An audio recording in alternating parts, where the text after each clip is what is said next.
दोस्तों, हमारा देश 14 अगस्त को पार्टीशन हॉरर्स रिमेम्बरेंस डे यानी विभाजन विभीषिका स्मृति दिवस के रूप में मनाता है। एक ऐसा दिन जब 1947 में देश के धर्म के नाम पर किए गए बंटवारे के दर्द, बलिदान और आंसुओं को याद किया जाता है। सोचिए 1947 का पार्टीशन यानी देश विभाजन, जिसने लगभग 1.5 से 2 करोड़ लोगों को अपने ही देश में अपने ही घरों को छोड़ने पर मजबूर कर दिया था। लोग अपने ही देश में रेफ्यूजीज बन गए।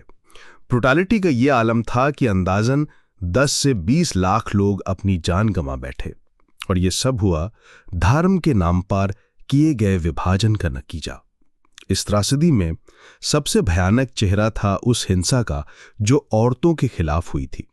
लगभग 50,000 से 1 लाख के बीच हिंदू और सिख महिलाओं का अपहरण, बलात्कार, जबरदस्ती धर्म परिवर्तन या जबरदस्ती शादी की गई, और कुछ एस्टिमेट के मुताबिक ये संख्या उससे भी ज्यादा हो सकती है।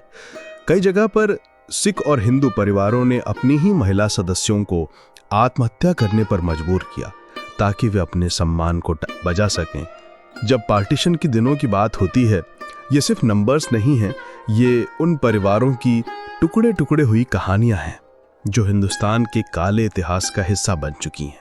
ये वो दुख है जिसे भुला पाना संभव नहीं है, और आज भी जिसके जख्म हरे हैं।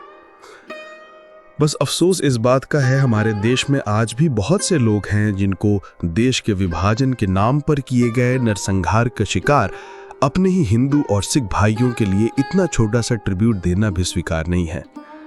इन लोगों की जानकारी के लिए बता दूं कि दुनिया में बहुत से देश हैं जो दशकों बाद आज भी इसी तरह से हिंसा के शिकार हुए अपने मास मर्डर विक्टिम्स को कम से कम एक दिन के लिए जरूर याद करते हैं।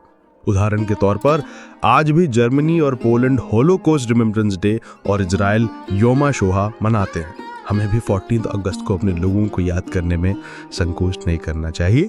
ये ज़रूरी भी है किसी भी देश को एक साथ रखने और मजबूत बनाने के लिए, और ख़ास तौर पर अपनी अगली पीढ़ी को भी अवगत कराने के लिए कि देश ऐसे ही नहीं आज़ाद हो गया बिना किसी के त्याग और बलिदान के। जय हिंद।